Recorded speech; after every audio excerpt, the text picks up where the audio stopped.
श्रद्धेय डॉक्टर योगेश धामिक जी, सबसे पहले मैं महाकारुणिक तथागत बुद्ध व बोधिसत्व बाबा साहब डॉक्टर भीमराव अंबेडकर को कोटि-कोटि नमन करती हूँ। हम सभी को धम्म की राह बताने वाले परम श्रद्धेय भंते डॉक्टर करुणाशील राहुल व भिक्षु संघ को मैं सादर वंदामि कहती हूँ। सभी साथियों को नमो बुद्धाय, जय भीम। बीआरसी का एक बार फिर मैं हृदय से आभार प्रकट करती हूँ, जिन्होंने मुझे आज फिर आप सभी प्रबुद्ध साथियों के सामने अपनी बात रखने का मौका दिया। आज जो मेरा विषय है, वो है स्वर्ग नर्क नहीं, धम्म का राज्य। हमारे परम श्रद्धेय भंते डॉक्टर करुणाशील राहुल जी की इस पर उन्होंने एक किताब लिखी है। उन्हीं की बात पर हम आज चर्चा करेंगे। मैं उनकी इस पुस्तक पर अपनी बात जो है वो आप सभी के सामने रखूँगी। जब हम बुद्ध की बात करते हैं, तो हम धम्म की बात करते हैं। लेकिन जब भी हम धम्म की बात करें, तो उसके बीच में धर्म आ जाता है। क्योंकि सारे विश्व में धर्म द्वारा फैलाई गई भिन्न-भिन्न भ्रांतियाँ, परंपराएँ, पाखंड, अंधविश्वास का बोलबाला है। और ये जो बोलबाला है, ये हमारे चारों तरफ इसका घोर अंधकार है। लेकिन जिन भी देशों में धम्म प्रफुल्लित हुआ है, जिन भी देशों ने अपनी व्यवस्था धम्म के 4 स्तंभों के ऊपर निर्मित की है, और ये 4 स्तंभ हैं समता, स्वतंत्रता, बंधुता व न्याय। और जिस भी किसी देश की जो व्यवस्था है इन 4 स्तंभों पर निर्मित हुई है, उन देशों में लोगों का जो नैतिकता का स्तर है वो बहुत ऊँचा है, और उनकी आर्थिक उन्नति भी दूसरे देशों के जो मुकाबले है वो ज़्यादा हुई है। आज आप इस बारे में सोचिए कि जिन देशों में इतना विकास हुआ है, उन्होंने धर्म को अपना आधार बनाया है। वैज्ञानिक सोच को, साइंटिफिक जो नज़रिया है उसको अपना आधार बनाया है। उनकी जो पूरी की पूरी व्यवस्था है, वो 4 स्तंभों पर ही आधारित है, और वो स्तंभ मैंने आपको पहले भी बताए हैं। यही 4 स्तंभ बाबा साहब ने हमारे देश का जब संविधान लिखा, तो उसकी प्रस्तावना में शामिल किए। ये 4 स्तंभ जो हैं वो हैं स्वतंत्रता, समता, बंधुता और न्याय। और बाबा साहब ने सुस्पष्ट कहा है कि उन्होंने ये चारों स्तंभ जो हैं वो धम्म से, बुद्ध के धम्म से लिए हैं। जैसे कि मैंने पहले ही कहा है कि जब भी हम धम्म की बात करते हैं, तो धर्म बीच में आता है, और ये जो धर्म है, ये भिन्न-भिन्न अवधारणाओं पे टिका हुआ है। सबसे पहले हम देखते हैं कि जो धार्मिक व्यक्ति होता है, वो बहुत विश्वासी व्यक्ति होता है। वो ईश्वर पर विश्वास करता है, क्योंकि हम सभी जानते हैं कि धर्म के केंद्र में ईश्वर है, परमेश्वर है, खुदा या रब है। वह ईश्वर को सर्वशक्तिमान मानता है, और उसका विश्वास होता है कि ईश्वर की मर्जी के बिना तो पत्ता भी नहीं हिल सकता। जन्म, मृत्यु ईश्वर द्वारा ही बनाए गए हैं। ईश्वर जो है वो विश्व का जनक है। यदि इस ईश्वर संतुष्ट हो जाए, तो बिन मांगे ही मिलने लगता है। हमारे पंजाब में अक्सर लोग कहते हैं कि अगर भगवान की नज़र संवल्ली हो तो सब कुछ ठीक होगा। नज़र संवल्ली का मतलब है कि अगर परमात्मा की कृपा दृष्टि ठीक है, तो आदमी को हमेशा सफलता ही मिलेगी, उसके साथ सब कुछ ठीक ही होगा। अगर उसकी कृपा दृष्टि ठीक नहीं है, तो फिर आदमी जितने मर्जी हाथ-पैर मार ले, उसका कुछ नहीं हो सकता, क्योंकि ईश्वर उसके साथ नहीं है। विश्व में मनुष्य को छोड़कर सभी जीव जो हैं वो ईश्वर से नहीं डरते, सिर्फ मनुष्य ही है जो ईश्वर से डरता है। इसका बिल्कुल एक अभिप्राय है कि जो ईश्वर है वो मनुष्य ने ही निर्मित किया है। हमारी आँखों के सामने असंख्य जीव पैदा होते हैं और मर जाते हैं। हम देखते हैं कि सभी जीव, छोटे से छोटा कीड़ा जो होता है, उससे लेकर बड़े से बड़े जो जीव हैं, वो मनुष्य की तरह ही खाना खाते हैं, बच्चे पैदा करते हैं, सर्दी-गर्मी से बचते हैं। जब उनके जीवन पर किसी तरह का कोई खतरा आता है, तो वो अपनी रक्षा भी करते हैं। ताकतवर जो जीव होते हैं, वो कमज़ोर को मार देते हैं। कई बार ऐसा भी होता है कि कमज़ोर जीव ताकतवर जीव को मार देते हैं।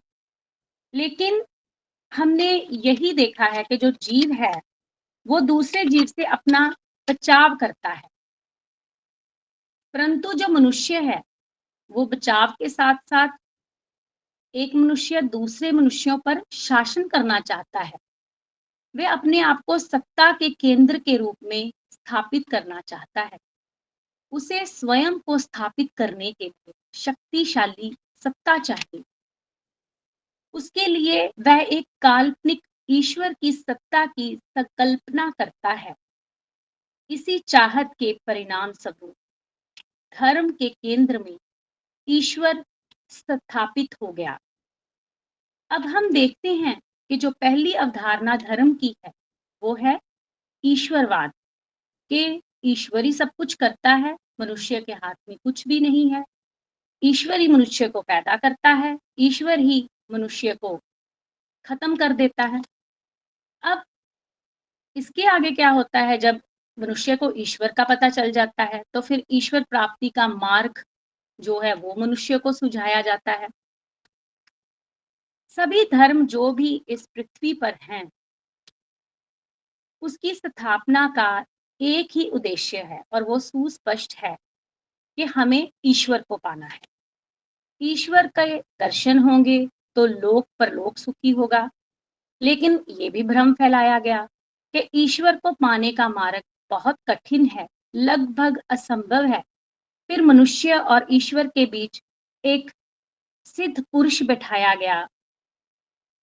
जैसे एक कहावत है कि गुरु बिना गत नहीं, शाह बिना पत नहीं, कि गुरु के बिना आपकी गति नहीं हो सकती और शाह के बिना आपकी इज्जत जो है वो रह नहीं पाएगी।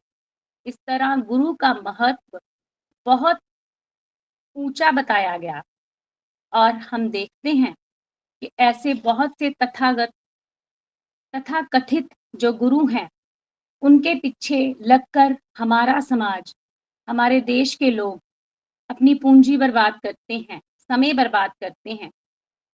अंधश्रद्धा के कारण ही गुरु को ईश्वर और मनुष्य के बीच एक सेतु बनाया गया है और एक मध्य बिंदु बनाया गया है ईश्वर और मनुष्य के बीच।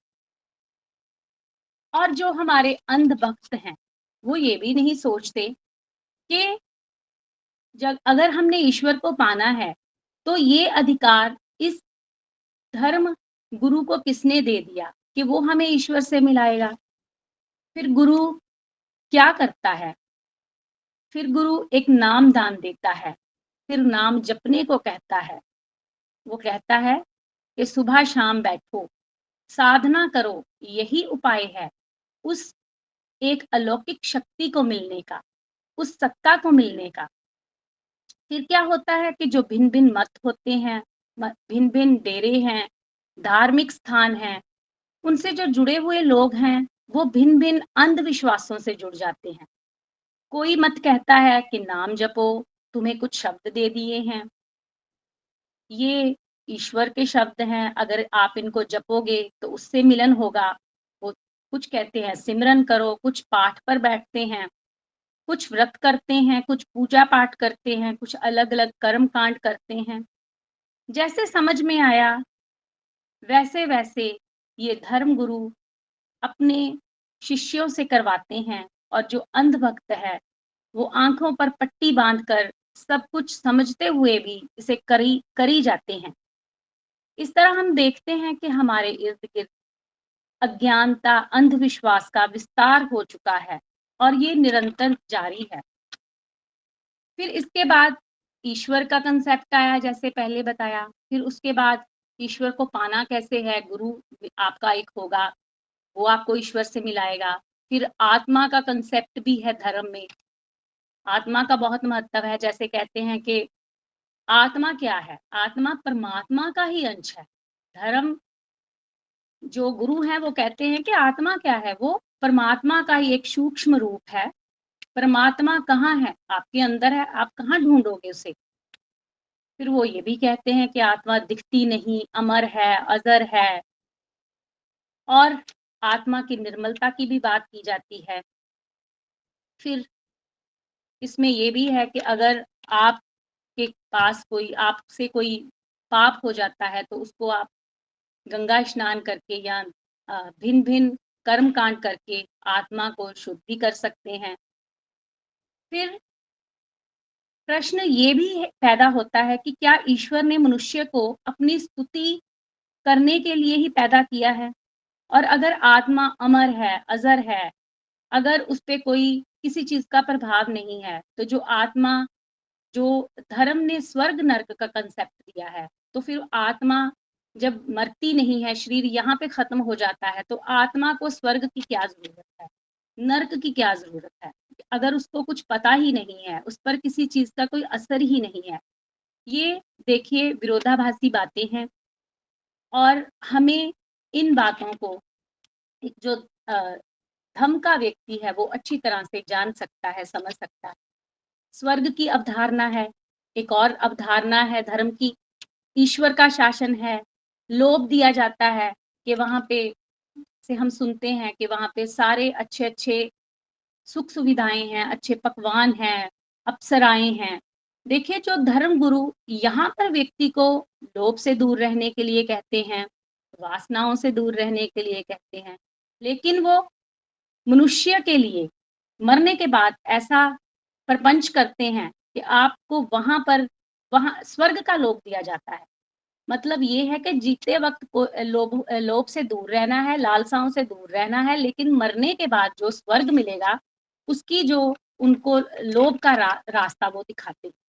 फिर नर्क की अवधारणा है कि वहाँ पर शरीर को दाग देते हैं, तवे पर बैठाते हैं, वो गर्म तवा होता है, उबलते तेल में आपको जो है साड़ देते हैं, उल्टा लटकाते हैं।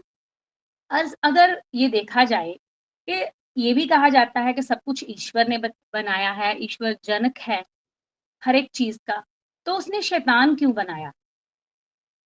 वो अगर हमारा पिता है, हमारा पालनहार है, तो अपने बच्चों को नरक में क्यों भेजता है? अब ये जो नरक की अवधारणा है, ये भी धर्म की है, स्वर्ग की अवधारणा है, ये भी धर्म की है। अब एक और धारणा है कि पृथ्वी पर भी एक राज्य है और इस पर किसका शासन है, ये भी बात का विषय है।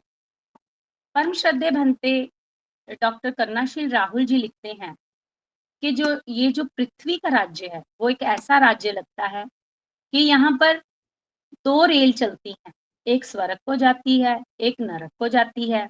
2 ही खिड़कियाँ हैं, एक पर स्वर्ग की जो टिकट मिलती है, एक पर नरक की टिकट मिलती है और जो धर्म गुरु हैं, उन्होंने उन्हें शासनकर्ता बनाया है कि जो एजेंट के रूप में उन दोनों खिड़कियों पर बैठे होते हैं, वो टिकट बुक करते हैं, फिर हमें अपनी रेल आने का इंतज़ार रहता है और ऐसे जो स्वर्ग नरक की अवधारणा इस पृथ्वी पर जीते जी आदमी सोचता है, और ये सारी अवधारणाएँ जो हैं वो धर्म के द्वारा पैदा की गई हैं, और सभी सच जानते हुए भी जो अंधभक्त हैं वो सभी बातें मानते हैं, उस पे वो काम करते हैं, क्योंकि उनको भगवान का जो डर है वो पैदा किया गया है, और जो डर है वो आदमी को मानसिक रोगी बनाता है, और वो किसी तरह का भी जो समझ है उसकी खत्म हो जाती है। अब मैंने सभी के सामने ये बात रखी है कि स्वर्ग नर्क क्या है, धर्म की अवधारणा क्या है। अब हमें स्वर्ग नर्क नहीं चाहिए, क्योंकि हम सभी धम बंधु हैं, धम के रास्ते पर चलने वाले हैं। तो हमें क्या चाहिए? हमें धम का राज्य चाहिए। अब बुद्ध के धम का शासन क्या है? बुद्ध का दृष्टिकोण धर्म से बिल्कुल भिन्न है। बुद्ध ने कभी भी स्वर्ग और नरक की कल्पना नहीं की। बुद्ध की कल्पना में कभी भी भोग और विलास नहीं है। काम वासना को दुख का मार्ग कहा है। धम का राज्य पृथ्वी पर ही है, किसी स्वर्ग पर, किसी नरक पर नहीं है, और मनुष्य ही इसका स्वामी है। इसका स्वामी, धम के राज्य का स्वामी कोई परमात्मा नहीं है, कोई ईश्वर नहीं है।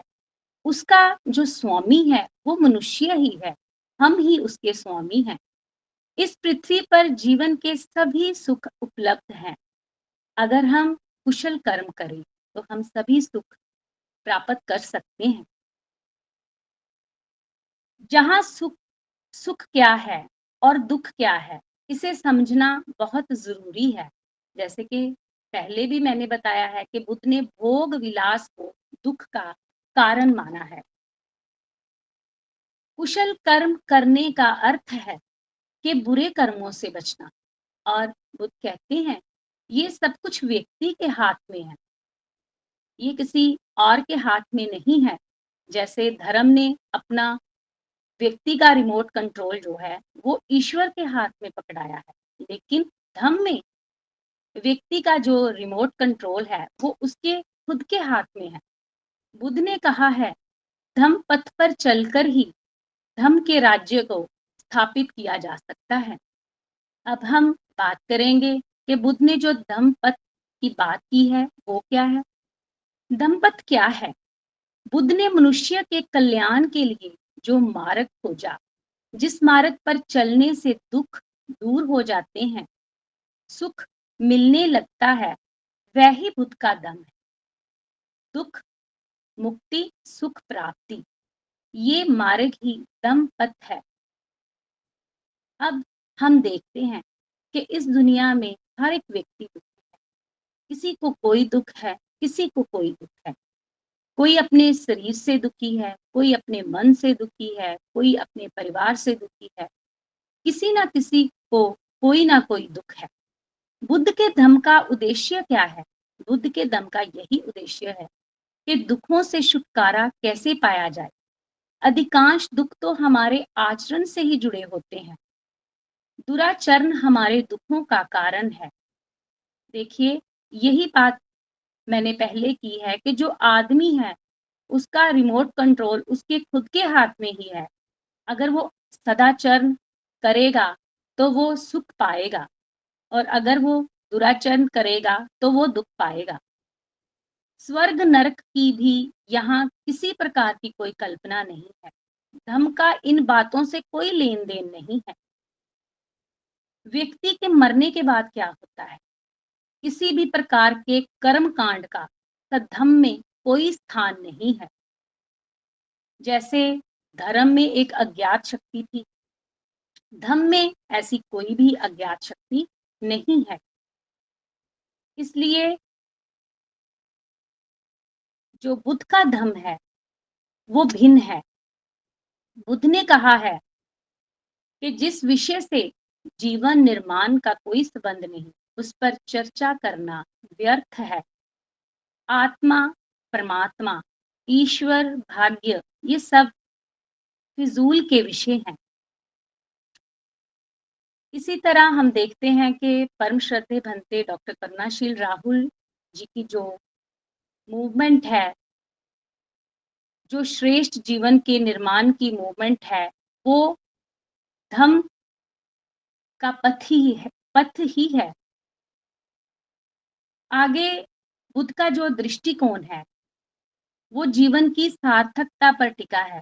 बुद्ध कहते हैं, मेरे धम्म का केंद्र बिंदु मनुष्य है, इसलिए बुद्ध का सारा जो प्रयास है, वो मनुष्य के ऊपर ही है, मनुष्य को केंद्र मानकर ही। अब हम आगे बात करेंगे। ये तो हमने डिफरेंस कर लिया कि धर्म और धम्म में क्या डिफरेंस है। और अब हम करेंगे कि आप आपसे मैं बात करूंगी कि धम्म के दो ही आधार तत्व हैं। पहला आधार तत्व है एक मनुष्य का दूसरे मनुष्य के साथ संबंध का होना। जहां भी दो मनुष्य होंगे, उनके बीच में अच्छे संबंध का होना अनिवार्य है। पहला तत्व ये हुआ, अच्छा संबंध। दूसरा आधार तत्व है कि संसार में प्राणी दुख, कष्ट और दरिद्रता का जीवन जी रहे हैं। संसार दुखों से भरा हुआ है और सद्धम्म का उद्देश्य यही है कि संसार के प्राणियों के जीवन के दुखों को कैसे समाप्त किया जाए, कि कैसे दुखों को दूर करना है। इसके अतिरिक्त सद्धम्म का कोई और उद्देश्य नहीं है। ये दो आधार तत्व हैं धम्म के। इसके बाद बुद्ध ने हमें दुखों से मुक्ति पाने के लिए 3 मार्ग दिए। हम थोड़ी-थोड़ी चर्चा इस पर भी करेंगे कि जो बुद्ध का धम्म है, जो 3 मार्ग बुद्ध ने हमें दिए, वो क्या है? उनका पहला मार्ग है निर्मलता का पथ। दूसरा मार्ग है धम्म प्राणात्य का पथ। तीसरा है शील का पथ। जो पहला बुद्ध का मार्ग है, वो है निर्मलता का पथ। निर्मलता के पथ से अभिप्राय है कि जो जीवन के मापदंड जो बुद्ध ने हमें दिए हैं, जो 5 शील हमें दिए हैं, उनके आधार पर जीवन जिए और उन 5 शीलों पर जीवन जीते हुए अपने जीवन को मूल्यवान बनाए। ये जो 5 शील हैं, उनमें आप सभी जानते ही हैं कि पहला शील है प्राणी हिंसा से दूर रहना। दूसरा शील है चोरी ना करना। तीसरा दुराचार व अनैतिकता व्यभिचार से दूर रहना। चौथा झूठ बोलने से विरत रहना। पांचवा कच्ची पक्की शराब पीने व नशे से दूर रहना। ये सभी जो 5 शील हैं, इन पर अगर हम निरंतर अभ्यास करें तो ये प्राप्त किए जा सकते हैं। ये 5 शील श्रेष्ठ जीवन के मापदंड हैं। इसके बाद जो बुद्ध का मार्ग का दूसरा दूसरा मार्ग है, वो है धम्म प्राणत्या का पथ। उसमें धम्म प्राणत्या के पथ से अभिप्राय ये है कि जीवन को ठीक से तराशा जाए। इसके लिए बुद्ध ने हमें अष्टांगिक मार्ग दिया, हमें 8 रास्ते दिए। और ये 8 रास्ते क्या हैं? ये 8 रास्ते जीवन मूल्य बने रह सके, इसके लिए बुद्ध ने इसे ये 8 रास्ते हमें दिए। इन्हें मध्यम मार्ग भी कहा जाता है। ये 8 अंगों वाला जो मार्ग है, वो इस प्रकार है। प्रज्ञा, जिसमें सम्यक दृष्टि और सम्यक संकल्प आता है। सम्यक दृष्टि क्या है? अविद्या का नाश करना। जो जैसा है उसे वैसे देखना, फैक्ट पर बात करना। जो जैसा है वैसी ही उन्हीं शब्दों में उस चीज को बताना। प्रज्ञा का दूसरा भाग है सम्यक संकल्प। बुद्धि की निर्मल अवस्था में किसी भी कार्य करने के लिए लिया गया संकल्प सम्यक संकल्प कहलाता है। इस प्रकार सम्यक दृष्टि और सम्यक संकल्प प्रज्ञा को मजबूत बनाने का कार्य करते हैं। इसके बाद शील है। शील में सम्यक वाणी, सम्यक व्यवहार, सम्यक आजीविका आ जाता है। सम्यक वाणी क्या है? जो वाणी है वो अच्छे संबंधों को बनाने में सहायक है। अगर हमारी वाणी मधुर होगी तो हमारे संबंध भी अच्छे होंगे। दूसरा है सम्यक व्यवहार, सम्यक कर्मांत। हम जो भी कर्म करते हैं ये हमारे व्यवहार पर निर्भर करता है। व्यवहार अगर हमारा अच्छा होगा, सुंदर होगा, तो हमारा जीवन भी सुखी होगा। आगे आ जाता है सम्यक आजीविका। हमारी आजीविका ऐसी होनी चाहिए कि जिसमें ऊंचे नैतिक मापदंड हो। हमें ऐसा कोई भी कारोबार नहीं करना चाहिए जिससे हमारे जो नैतिकता है उस पर प्रहार हो, जैसे जुआ, सट्टा, लॉटरी और अस्त्र शस्त्र का व्यापार, जीव की हत्या का ऐसा कोई व्यापार करना, ये सभी जो है इससे हमें दूर रहना चाहिए। आगे है समाधि। इसमें सम्यक व्यायाम आ जाता है। अगर सम्यक व्यायाम क्या है? चित्त में बुरे विचारों को बाहर निकालना और अच्छे विचारों का संवर्धन करना। सम्यक स्मृति आगे आ जाता है। उसमें है चित्त की सजगता की जो अवस्था है, होशपूर्ण काम करना। सजगता का निरंतर जब हम अभ्यास करते हैं तो ये हम इस अभ्यास में सफल होते हैं। आगे सम्यक समाधि है। ये जो समाधि की बात ने की है, ये कोई ऐसी समाधि नहीं है जो दूसरे जो धर्म की अवधारणा है वैसी समाधि नहीं है। ये चित्त की निर्मलता की अवस्था का नाम सम्यक समाधि है। इस अवस्था तक हम अष्टांगिक मार्ग पर जो हमने 8 फोल्ड्स की बात हमने उस पे चर्चा की है, उस पर हम अभ्यास करके सम्यक समाधि को जो है वो प्राप्त कर सकते हैं। जो सम्यक समाधि है, इसकी जो अवस्था है, जैसे कि मैंने बोला है कि पहली जो अवधारणाएँ हैं, उनसे बिल्कुल भिन्न है। इन 8 चरणों का अभ्यास ही धम्म प्राणायाम के मार्ग पर चलना है। अब हमने बात की है कि निर्मलता का पथ की बात की है, जिसमें हमारे 5 शील आ जाते हैं। फिर धम्म प्रयाणता की बात की है। अब हम शील मार्ग के बारे में बात करेंगे, जो बुद्ध का तीसरा मार्ग है, जिसमें 10 पारमिताएँ आ जाती हैं। उसमें पहली पारमिता है दान की पारमिता, कि हमें दान जो है वो कल्याण की भावना से करना चाहिए। दान करने के बाद अहंकार नहीं होना चाहिए और दान जो है वो सोच समझ के करना चाहिए। फिर उसके बाद दूसरी जो पारमिता है वो शील है। ये व्यक्ति का नैतिक स्वभाव है, सजगता के साथ आचरण करना। इसका भी हम अभ्यास करेंगे तो हम ये पारमिता जो है इस पर खरे उतर सकते हैं। नेकखम तीसरी पारमिता है। इसका अर्थ है कि व्यक्ति निरंतर अभ्यास करके जो संसारिक काम भोग है उससे बच सकता है, उसका त्याग कर सकता है। चौथी पारमिता है प्रज्ञा। प्रज्ञा का अर्थ है अविद्या का नाश करना और अपनी बुद्धि को निर्मल करना। पांचवी पारमिता है वीर्य।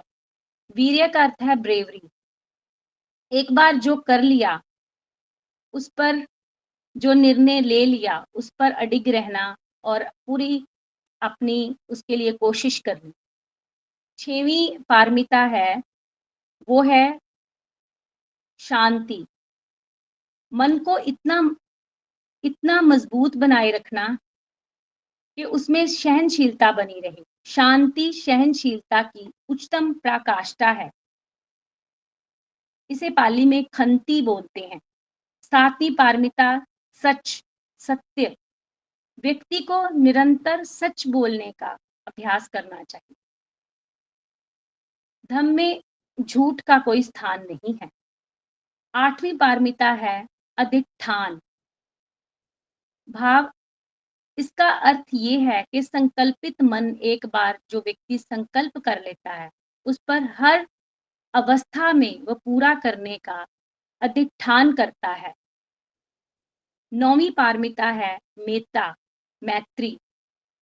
जो मैत्री है, वो सभी प्राणियों के लिए है, सभी पशु, पंछी, सभी जीवों के लिए है।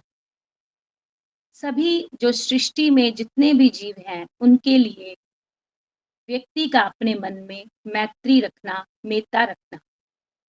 10वीं पारमिता है उपेक्षा। ये अनासक्ति का भाव है, डिजायरलेस हो जाना। इसके अभ्यास से चित्त अनावश्यक आकर्षणों से बच जाता है। ये हमने जो 3 मार्ग बुद्ध की के बारे में जो हमने चर्चा की है कि शीलों का अभ्यास सबसे पहले किया है, निर्मलता का जो पथ है। जब हम शीलों का अभ्यास करते हैं, तो जीवन के मापदंडों को बनाए रखने का जो अभ्यास है, ये 5 मापदंड जीवन को पतित होने से बचाते हैं, अकुशल कर्मों से बचाते हैं, जो कि हम रोज वंदना करते हैं, 5 शील ग्रहण करते हैं। इसके बाद मध्यम मार्ग की, बुद्ध के दूसरे मार्ग की बात की। जो बुद्ध का मध्यम मार्ग का अभ्यास है, अपनी जड़ताओं, अज्ञानता, अंधविश्वासों और मानसिक गुलामी से मुक्ति पाने का सशक्त माध्यम है। जब तक व्यक्ति मानसिक रूप से स्वतंत्र नहीं होता, इसका भाव ये हुआ कि अगर हम अष्टांगिक मार्ग पर चलते हैं, तो हम मानसिक रूप से बहुत मजबूत हो जाते हैं। हम पर डर, लोभ, हम अज्ञानता से मुक्त हो जाते हैं।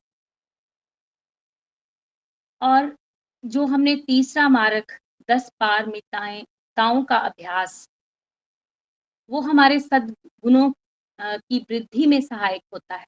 इसलिए हम जो हमने 3 मार्ग बुद्ध ने बताए हैं, ये धम्म का जो शासन है, उसे स्थापित करने में हमारे सहायक होंगे। अगर हम बुद्ध के मार्ग पर चलेंगे, जो बुद्ध ने हमें मार्ग दिया है, तो निश्चित ही धम्म का राज्य इस पृथ्वी पर स्थापित होगा। और हमारे परम श्रद्धेय भंते डॉक्टर करुणाशील राहुल जी लगातार प्रयास कर रहे हैं कि इस देश में, इस विश्व में धम्म का राज्य स्थापित हो और हम सभी इस धम्म के राज्य के वासी बने। अब हमने सबसे पहले बात की है धर्म की अवधारणाओं की, फिर हमने बात की है धम्म की अवधारणाओं की। हमने देखा है कि जो धर्म की अवधारणाएं हैं, वो धम्म से बिल्कुल अलग हैं। इसमें कोई नरक, स्वर्ग की बात नहीं, किसी ईश्वर की बात नहीं। जो धम्म की अवधारणाएं हैं, वो समता, करुणा, उसमें मैत्री का भाव है। किसी महिला और पुरुष में कोई भेदभाव नहीं। हमने देखा है कि जब हम धम्म भूमि के प्रोग्राम अटेंड करते हैं, तो किस तरह एक महिला और पुरुष में कोई भेदभाव नहीं किया जाता और कितना आदर सम्मान जो है वो महिला को दिया जाता है। ये बुद्ध धम्म की ही पहचान है और इसमें कोई बड़ा छोटा नहीं है, कोई जात प्रथा नहीं है, जबकि जो धर्म है उसका आधार ही जात है। अब जो जाति प्रथा जैसी अमानवीय व्यवस्था का बौद्ध धर्म में हम जानते हैं कि कोई स्थान नहीं है। जब भी हम बौद्ध धर्म अपनाते हैं, तो सबसे पहले हमें जात छोड़नी होती है। ये सब कुछ व्यवहारिक है, इसमें कुछ भी आडंबर नहीं है। हम जो करेंगे बुद्ध धर्म में, उसका हमें फल तुरंत मिलेगा, निरंतर मिलेगा। और बुद्ध के धम्म में लक्ष्य भी ज्ञात है, मार्ग सुस्पष्ट है, किसी तरह की कोई भ्रांति नहीं। जो बुद्ध कहते हैं, वो उसका पूरा जो वो वैज्ञानिक तथ्यों पर आधारित है, जबकि हम देखते हैं कि धर्म में ऐसा कुछ भी नहीं है। अपनी मुक्ति के लिए किसी प्रकार की नाम जपने की कोई व्यवस्था नहीं है बुद्ध धर्म में। बौद्ध धर्म में भूत-प्रेत जैसी डरावनी कल्पनाओं का कोई स्थान ही नहीं है। इसलिए बौद्ध लोग प्रगतिशील होते हैं, वो पॉज़िटिव होते हैं। अगर उनके जीवन में कोई दुःख भी आता है, तो वो उसे पॉज़िटिवली लेते हैं। उसके जो उस पर विचार करते हैं कि इसका क्या हल हो सकता है, क्योंकि जो उनके शाश्ता हैं, वो इन बातों से, जो अंधविश्वास हैं, उनसे वो उनको दूर रखते हैं। इसलिए बौद्ध जो लोग हैं, वो लड़ाई-झगड़ों से भी दूर रहते हैं।